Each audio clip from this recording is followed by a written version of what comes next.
الحمد لله رب العالمين والصلاة والسلام على سيد الأنبياء والمرسلين وعلى آله وأصحابه أجمعين أما بعد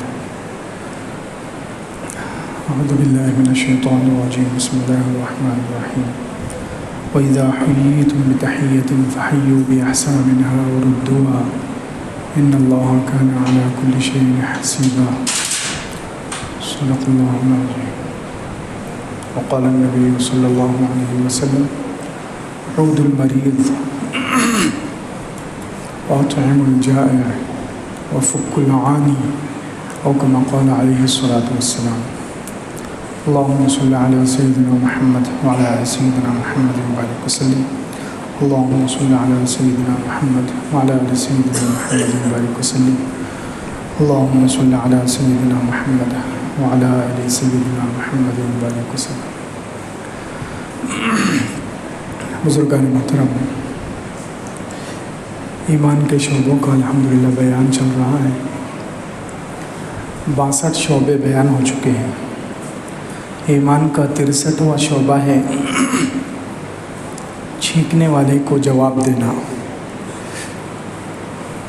ایک مسلمان کے دوسرے مسلمان پر 6 حقوق بتلائے گئے ہیں. حدیث میں اللہ کے رسول صلی اللہ علیہ وسلم نے ارشاد فرمایا حق المسلم علی المسلم 6. مسلمان کے دوسرے مسلمان پر 6 حقوق ہیں. 6 حقوق ایک مسلمان کے دوسرے مسلمان پر ہیں. سب سے پہلے جب ملاقات ہو تو سلام کریں. اذا لقیتہ فسلم علیہ، جب ملاقات ہو تو سلام کریں. دوسرے جب وہ دعوت دے تو قبول کریں.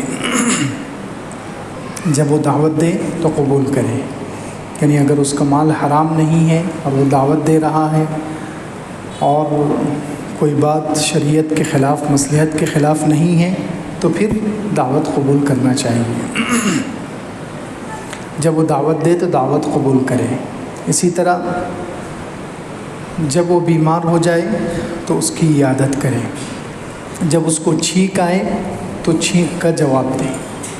اذا عطس فحمد اللہ، جب کسی مسلمان کو چھینک آئے اور وہ الحمدللہ کہے تو اس کے جواب میں یرحمک اللہ کہیں. یہ بھی ایمان کا ایک شعبہ ہے کہ کسی مسلمان کو چھینک آ رہی ہے اس کے جواب میں یرحمک اللہ کہنا. چھینک اللہ تعالیٰ کی طرف سے ایک نعمت ہے. چھینک پر حدیث میں فرمایا گیا اللہ کے رسول صلی اللہ علیہ وسلم کی طرف سے کہ جب کسی مسلمان کو چھینک آئے تو اسے الحمدللہ یعنی اللہ کا شکر ادا کرنا چاہیے.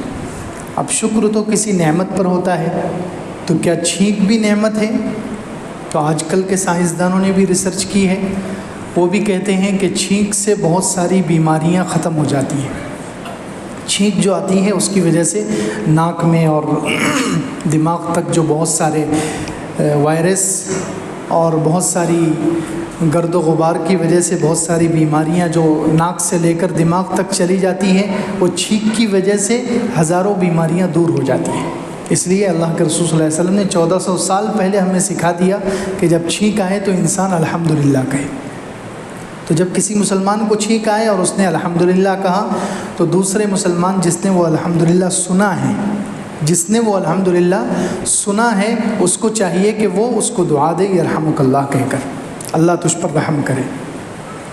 پھر چھینکنے والا بھی اس کو دعا دے یہدیکم اللہ ویصلح بالکم، اللہ تمہیں ہدایت دے اور تمہارے حالات درست کرے. تو دیکھیے چھینک میں کتنے سارے فائدے رکھے گئے اور آپس میں مسلمانوں میں بھائی چارہ اور محبت پیدا ہونے کا ذریعہ بھی اس کو بنا دیا گیا کہ جب کسی کو چھینک آئے گی اور وہ الحمدللہ کہے گا دوسرا مسلمان اس کو دعا دے گا، پھر یہ چھینکنے والا بھی اس کو دعا دے گا، تو اس سے آپس میں محبت بڑھے گی.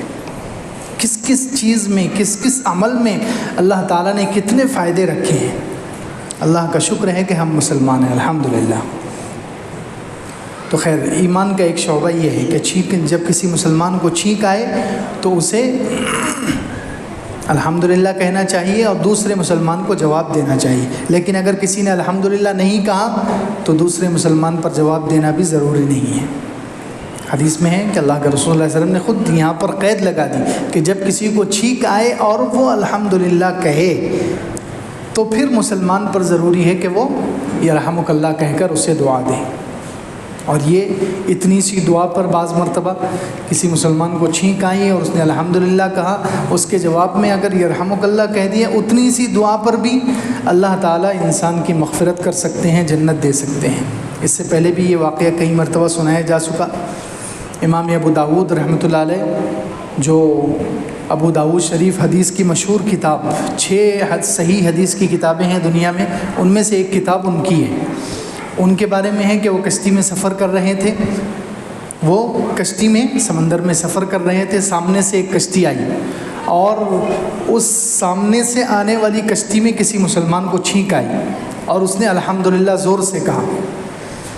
اس نے زور سے الحمدللہ کہا. ادھر امام ابو داود جو اس کشتی میں تھے انہوں نے اس الحمدللہ کو سن لیا، لیکن جواب دینے سے پہلے ان کی کشتی آگے نکل گئی اور ان کی کشتی ادھر چلے گئی. تو امام ابو داود جب دوسرے کنارے پر پہنچے تو وہاں سے انہوں نے دوبارہ 1 درہم خرچ کر کے اس کنارے سے اس کنارے پر آئی اور اس کو جواب دیا.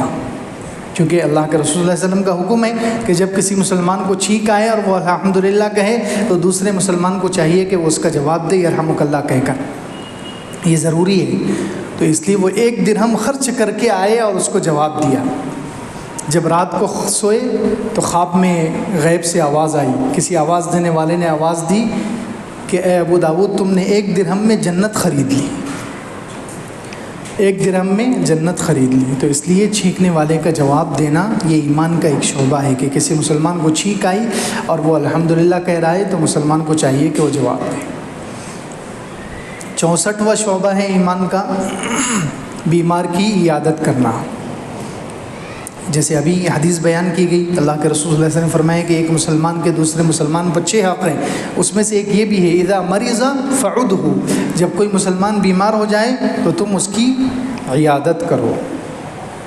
اسی طرح ایک اور حدیث میں ہے بخاری شریف میں 3 باتیں اللہ کے رسول صلی اللہ علیہ وسلم نے ارشاد فرمائی.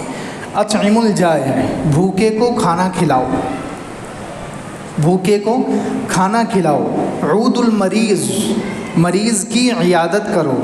اور فک العانی، قیدی کو قید سے رہائی دلاؤ. جو مسلمان کافروں کی قید میں ہیں، کسی مسلمان کو کافروں نے پکڑ لیا اور وہ کافروں کی جیل میں ہے، کافروں کی قید میں ہے، تو تم اسے آزاد کراؤ، اسے جیل سے چھڑاؤ. تو خیر اس حدیث میں بھی 3 چیزوں کا حکم دیا گیا، بھوکے کو کھانا کھلاؤ، مریض کی عیادت کرو اور قیدی کو رہائی دلاؤ، چھٹکارا دلاؤ.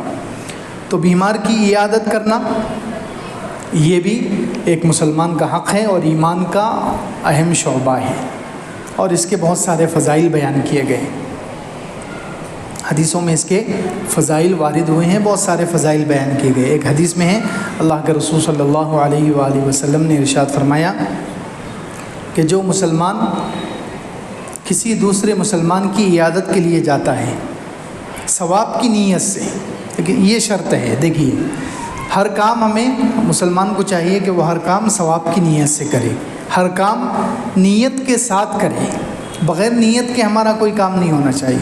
ہم بہت سارے اپنے خاندان والوں سے ملنے کے لیے جاتے ہیں، لمبے لمبے سفر کرتے ہیں، یہاں سے دلی چلے جائیں گے، یو پی چلے جائیں گے، گجرات چلے جائیں گے. رشتہ داروں سے ملنے کے لیے ہم بہت مشقت اٹھاتے ہیں، لیکن ثواب کی نیت نہیں کرتے تو جانا آنا بس دنیا ہو جاتا ہے، اس پر ہمیں کوئی ثواب نہیں ملتا. اتنی مشقت اٹھا کر بھی کوئی ثواب حاصل نہیں ہوتا. حالانکہ اگر ہم نیت کر لیں اور ثواب کی نیت کر لیں کہ یہ اللہ کا حکم ہے، یہ رشتہ داروں سے ملنا، کسی بیمار کی عیادت کرنا، یہ اللہ کا حکم ہے، اور اس پر جو ثواب ہے اے اللہ وہ ثواب حاصل کرنے کے لیے میں عیادت کے لیے جا رہا ہوں، وہ ثواب حاصل کرنے کے لیے میں رشتہ دار سے ملاقات کے لیے جا رہا ہوں. تو اتنی سی نیت کی وجہ سے اتنا بڑا عمل جو ہے وہ ثواب بن جائے گا. جتنی مشقت ہوگی ہر مشقت پر ثواب ملے گا اور وہ دین کا عمل شمار ہوگا. جیسے نماز ایک دین کا عمل ہے، ایسے ہی یہ عمل بھی دین کا ہو جائے گا.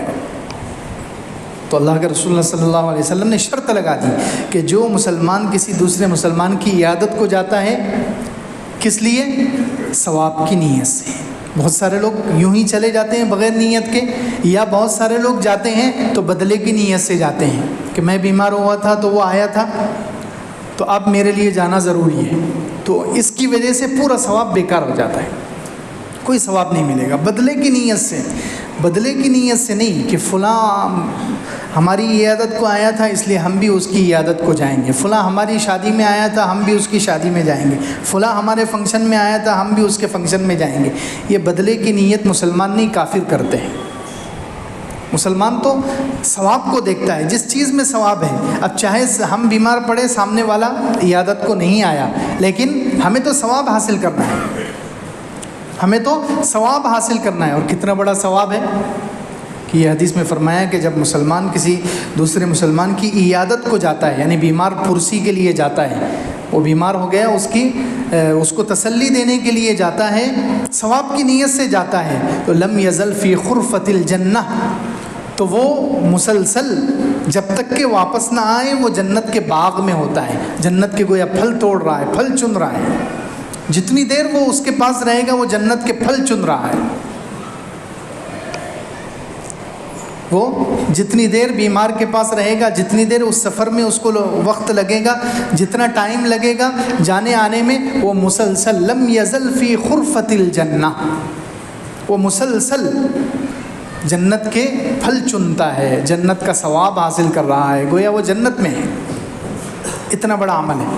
اور ایک حدیث قدسی ہے، مشہور حدیث ہے کہ قیامت کے دن اللہ تعالیٰ، دیکھو یہ بیمار پرسی، بیمار کی عیادت، کتنا بڑا ثواب ہے، اس سے جنت نصیب ہوتی ہے، جنت گویا ملتی ہے، اور اللہ کا قرب ملتا ہے، اللہ کا قرب ملتا ہے۔ دوسری اس کی فضیلت یہ، کتنا بڑا قرب حاصل ہوتا ہے، قیامت کے دن اللہ تعالیٰ اپنے مسلمان مومن بندے سے کہیں گے، عبدی مرضت فلم تعدنی، میرے بندے میں بیمار ہوا تو نے میری عیادت نہیں کی۔ اللہ تعالیٰ فرمائیں گے کہ میں بیمار ہوا تو نے میری عیادت نہیں کی، تو وہ مسلمان مومن بندہ کہے گا، اے اللہ کیف اعودک وانت رب العالمین، میں کیسے آپ کی عیادت کرتا، آپ تو رب العالمین ہیں، آپ تو بیماری سے پاک، ہر کمی سے پاک، ہر نقص سے پاک، ہر عیب سے پاک ہیں، آپ تو بیمار ہوتے ہی نہیں، پھر میں کیسے آپ کی عیادت کرتا؟ تو اللہ رب العزت ارشاد فرمائیں گے کہ میرا فلاں بندہ بیمار ہوا تھا، تو نے اس کی عیادت نہیں کی، اگر تو اس کی عیادت کرتا تو مجھے بھی وہیں پاتا۔ یعنی بیمار کے پاس اللہ تعالیٰ ہوتے ہیں، کتنی بڑی بات ہے کہ بیمار کی عیادت کو جو جا رہا ہے اسے اللہ مل جاتے ہیں، اللہ کا قرب نصیب ہو جاتا ہے، خاص قرب اللہ کا نصیب ہوتا ہے بیمار کی عیادت سے۔ اس لیے ایک تو بتایا کہ ایک فضیلت تو یہ ارشاد فرمائی کہ بیمار کی عیادت سے، بیمار پرسی سے انسان کو جنت ملتی ہے، یہ جنت تک پہنچانے والا عمل ہے، جنت کے راستے پر ڈالنے والا عمل ہے۔ دوسرے، اللہ کا قرب اس سے نصیب ہوتا ہے، اس سے اللہ کا قرب، اور خاص اللہ کا قرب، اللہ کی نزدیکی حاصل ہوتی ہے۔ اس لیے بیمار کی عیادت کرنی چاہیے، بیمار کی عیادت کا حکم دیا گیا ہے، اور جب بیمار کے پاس جائے تو اسے تسلی دے۔ بیمار کے پاس جا کر کیا کرنا چاہیے؟ اس کو تسلی دینا چاہیے، اس کو تسلی دینا چاہیے۔ اذا دخلتم علی المریض، ایک حدیث میں ترمذی میں ہے، ترمذی میں یہ حدیث ہے، اللہ کے رسول صلی اللہ علیہ وسلم نے ارشاد فرمایا، اذا دخلتم علی المریض فنفسوا له فی الاجل، جب تم بیمار کے پاس داخل ہو جاؤ تو اسے موت کے بارے میں تسلی دو۔ فَإِنَّ ذَلِكَ لَا يَرُدُّ شَيْئًا، کیا مطلب کہ جب بیمار کے پاس جاؤ، بعض مرتبہ ایسا ہوتا ہے کہ بیماری لمبی ہو جاتی ہے، بعض مرتبہ ایسا ہوتا ہے کہ بیمار کی بیماری لمبی ہو جاتی ہے، تو اسے یہ ڈر لگا رہتا ہے، اسے یہ خطرہ محسوس ہوتا ہے کہ کہیں میں اس بیماری میں مر نہ جاؤں، اس بیماری میں کہیں موت کا شکار نہ ہو جاؤں۔ تو جب تم کسی بیمار پرسی کے لیے جاؤ، عیادت کے لیے جاؤ، تو اسے موت کے بارے میں تسلی دو۔ کیا مطلب؟ اسے کہو کہ انشاءاللہ تم اچھے ہو جاؤ گے، تمہیں موت نہیں آئے گی، یہ مطلب موت کے بارے میں تسلی دو، یعنی اس سے کہو کہ انشاءاللہ تم اچھے ہو جاؤ گے، انشاءاللہ یہ بیماری تمہاری پاکی کا ذریعہ ہوگی، گناہوں کی معافی کا ذریعہ ہوگی، درجات کی بلندی کا ذریعہ ہوگی، تمہارا علاج اچھا چل رہا ہے۔ اس طریقے سے تسلی دینی چاہیے۔ یہ نہیں کہ بہت سارے لوگ جا کر جو ہے تسلی دینے کے بجائے اس کو بیچارے کو اور زیادہ خوف میں ڈال دیتے ہیں، اس کو ڈرا دیتے ہیں کہ او ہو تمہارا چہرہ تو پیلا پڑ گیا، او ہو تمہاری کیا حالت ہو گئی، اور پوچھتے ہیں کہ کس ڈاکٹر سے علاج کرا رہے ہو؟ وہ کہتے ہیں فلاں ڈاکٹر۔ ارے وہ تو ملک الموت ہے، وہ تو ملک الموت ہے، اس کے پاس اتنے لوگ گئے، ہمارے خاندان کا فلاں آدمی گیا، ہمارا دوست گیا، وہ تو مر گیا۔ نہیں، تسلی دو، یہ کہو کہ تمہارا علاج اچھے ڈاکٹر کے پاس چل رہا ہے، تمہارا علاج اچھا چل رہا ہے، آپ کو انشاءاللہ شفا ہو جائے گی۔ حضور اقدس صلی اللہ علیہ وسلم جاتے تھے تو لا بأس طہور انشاءاللہ، کوئی حرج نہیں ہے، انشاءاللہ تم اچھے ہو جاؤ گے اور یہ بیماری تمہاری پاکی کا ذریعہ بنے گی۔ یہ الفاظ حضور اقدس صلی اللہ علیہ وسلم بیمار سے کہتے تھے، سخت سے سخت بیمار کے پاس جاتے تھے، یہ الفاظ تسلی دیتے تھے۔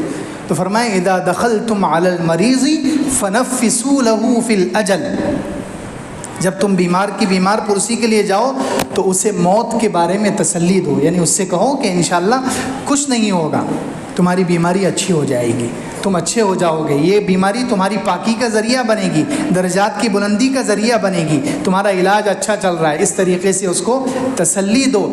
تمہارے جملوں سے موت ٹل نہیں سکتی، آگے عقیدہ بھی بتا دیا، فَإِنَّ ذَلِكَ لَا يَرُدُّ شَيْئًا وَهُوَ يُطَيِّبُ نَفْسَ الْمَرِيضِ او کما قال علیہ الصلوۃ والسلام۔ تمہارے جملوں سے بیماری موت ٹلنے والی نہیں ہے، موت تو جو وقت ہے وہ آ کر رہے گی، لیکن تمہارے ان تسلی والے جملوں سے بیمار کا دل خوش ہو جائے گا، اور کسی مسلمان کا دل خوش کرنا بھی عبادت ہے۔ کیا پیاری حدیث ہے، سبحان اللہ، کہ تمہارے جملوں سے تم یہ کہو گے کہ موت نہیں آنے والی ہے اور تم اس بیماری سے اچھے ہو جاؤ گے، تو تمہارے اس جملوں سے موت ٹلے گی نہیں۔ فَإِنَّ ذَلِكَ لَا يَرُدُّ شَيْئًا، یہ موت کو پیچھے نہیں کرے گا، تمہارے جملے، تمہارے تسلی والے جملوں سے موت ٹلنے والی نہیں ہے، لیکن وَهُوَ يُطَيِّبُ نَفْسَ الْمَرِيضِ، اس سے بیمار کا دل خوش ہو جائے گا، اور کسی مسلمان کا دل خوش کرنا بھی ثواب کا کام ہے۔ تو اس لیے کسی بیمار کی عیادت کے لیے جائے تو اس کو تسلی دینا چاہیے، اچھے جملے کہنا چاہیے، اسے ہمت دلانی چاہیے، اس کی حوصلہ افزائی کرنی چاہیے۔ اور بیمار کی جب بیمار پرسی کے لیے جائے تو اس کے آداب میں سے علماء کہتے ہیں، بلکہ بعض حدیثوں میں ہے، ضعیف حدیث ہے لیکن حدیثوں میں ہے، اللہ کے رسول صلی اللہ علیہ وسلم نے خود ارشاد فرمایا کہ بہترین عیادت وہ ہے زیادہ ثواب دلانے والی عیادت، زیادہ ثواب دلانے والی بیمار پرسی وہ ہے جو ہلکی پھلکی ہو۔ کیا مطلب؟ کہ بیمار کے پاس جب جاؤ تو تھوڑی دیر بیٹھو اور واپس آ جاؤ، اس کو تکلیف مت دو۔ بے وقت چلے گئے، اس کے آرام کا وقت تھا ایسے وقت میں چلے گئے، اس کے کھانے کا وقت تھا ایسے وقت چلے گئے، تو بیمار کو تکلیف ہوگی۔ بیمار سے پہلے وقت لو، پہلے وقت لو، اس کے کھانے کا وقت نہ ہو، تمہاری وجہ سے اس کے کھانے کا وقت لیٹ نہ ہو جائے، یا اس کی نیند خراب نہ ہو، اس کے آرام میں خلل نہ ہو۔ بیمار پرسی کرنا ہے، کسی مسلمان کو تسلی دینا ہے، اس کو تکلیف نہیں دینا ہے۔ بیمار پرسی کا مطلب کسی کو تسلی دینا ہے، اس کو تکلیف نہیں دینا ہے۔ اس لیے وقت پوچھ کر جاؤ، اس کے کھانے کا وقت نہ ہو، اس کے سونے کا وقت نہ ہو، اس کے آرام میں خلل نہ ہو، ایسے وقت میں جاؤ اور ہلکی پھلکی عیادت کر کے واپس آ جاؤ، تھوڑا وقت بیٹھو۔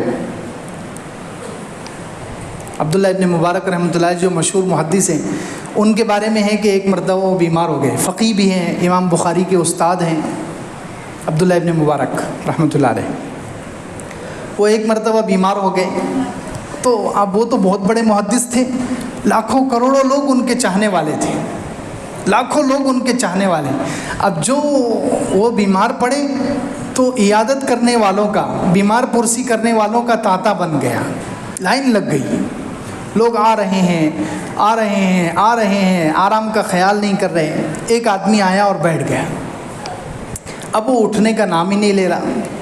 بعض مرتبہ بیمار جو ہے کسی کے آنے کی وجہ سے وہ ڈسٹرب ہوتا ہے، کسی کے آنے کی وجہ سے وہ بے تکلفی سے اپنے کام انجام نہیں دے سکتا، جیسے لیٹ نہیں سکتا، وہ سوچے گا یار مہمان بیٹھے ہوئے میں کیسے پیر پھیلاؤں, میں کیسے لیٹ جاؤں, تو وہ جو ہے اپنے اوپر جبر کر کے, اپنے اوپر زبردستی کر کے بیٹھا رہتا ہے, حالانکہ بیٹھنے سے اس کو تکلیف ہو رہی, بیٹھنے سے اس کو تکلیف ہو رہی ہے, لیکن چونکہ مہمان آئے ہوئے ہیں, عیادت کرنے کے لیے لوگ آئے ہوئے ہیں, تو وہ اپنے اوپر زبردستی کر کے بیچارہ بیٹھا ہوا ہے. اب سامنے والا اٹھنے کا نام نہیں لے رہا. تو عبداللہ ابن مبارک کے پاس آیا ایک شخص اور بیٹھ گیا, اور اٹھ ہی نہیں رہا ہے, اٹھ ہی نہیں رہا ہے, اٹھ ہی نہیں رہا ہے. وہ سوچ رہے ہیں کہ یہ جائے گا تو میں لیٹوں گا, بیوی کو اپنے پاس بلاؤں گا, کچھ کام کہوں گا, کچھ خدمت لوں گا, لیکن یہ حضرت اٹھنے کا نام ہی نہیں لے رہے. تو عبداللہ ابن مبارک نے اس کو اشارہ دیا, اشارتاً اس سے کہا کہ دیکھو بھئی بیماری کی تکلیف تو تھی ہی مجھے, یہ عیادت کرنے والوں نے الگ تکلیف دے رکھی ہے. اس کو اشارتاً کہا کہ مجھے بیماری کی تکلیف تو تھی ہی, اب عیادت کرنے والوں نے الگ تکلیف پہنچائی ہے. کیا تکلیف پہنچائی ہے انہوں نے؟ کہ آ کر بیٹھے رہتے ہیں, آ کر بیٹھے رہتے ہیں, اٹھنے کا نام ہی نہیں لیتے. تو پھر بھی وہ نہیں سمجھا, وہ بیچارہ پھر بھی نہیں سمجھا. اس نے کہا حضرت اگر آپ اجازت دیں تو میں دروازہ اندر سے لگا دوں. تو حضرت نے کہا بھائی تم باہر جاؤ اور باہر سے لگاؤ.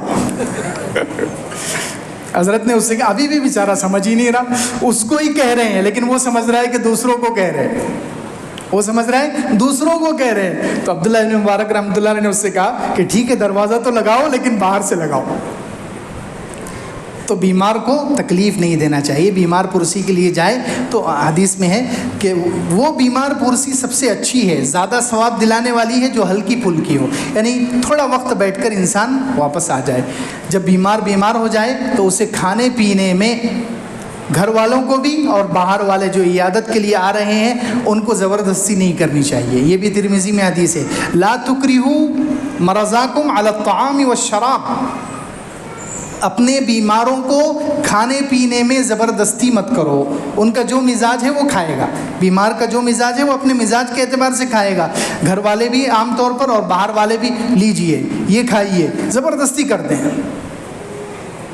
تو بیمار, اللہ کے رسول اللہ صلی اللہ علیہ وسلم نے فرمایا لا تکرہوا مرضاکم علی الطعام والشراب, اپنے بیماروں پر کھانے پینے میں زبردستی مت کرو. فإن اللہ یطعمکم ویسقیکم او کما قال علیہ الصلوۃ والسلام. اللہ تعالیٰ انہیں کھلاتا اور پلاتا ہے, یعنی بیماروں کو روحانی طور پر اللہ تعالیٰ کی طرف سے غذا مل جاتی ہے, اس لیے ان کے ساتھ کھانے پینے میں زیادہ زبردستی نہیں کرنی چاہیے. اللہ کے رسول صلی اللہ علیہ وسلم کی سنت بھی ہے کہ حضور اقدس صلی اللہ علیہ وسلم عیادت کرنے کے لیے جایا کرتے تھے, بلکہ کافروں تک کی عیادت کے لیے جاتے تھے. وہ ایک یہودی بچہ آتا تھا حضور اقدس صلی اللہ علیہ وسلم کی خدمت میں, حالانکہ یہودی تھا, ابھی تک مسلمان نہیں ہوا. حضور اقدس صلی اللہ علیہ وسلم اس کی عیادت کے لیے تشریف لے گئے, اور حضور اقدس صلی اللہ علیہ وسلم نے اس کی عیادت کرتے ہوئے جب دیکھا کہ یہ دنیا سے جا رہا ہے تو اسے کلمے کی تلقین کی, اس کے سامنے اسلام کو, ایمان کو پیش کیا. تو اس نے اپنے باپ کی طرف دیکھا, باپ سے اجازت لی کہ کیا میں کلمہ پڑھ لوں؟ تو اس کے باپ نے کہا اطیع ابا القاسم, یہ ابو القاسم یعنی محمد صلی اللہ علیہ وسلم جو کہہ رہے ہیں ان کی بات مان لو. اس نے کلمہ پڑھا اور اس کا انتقال ہو گیا.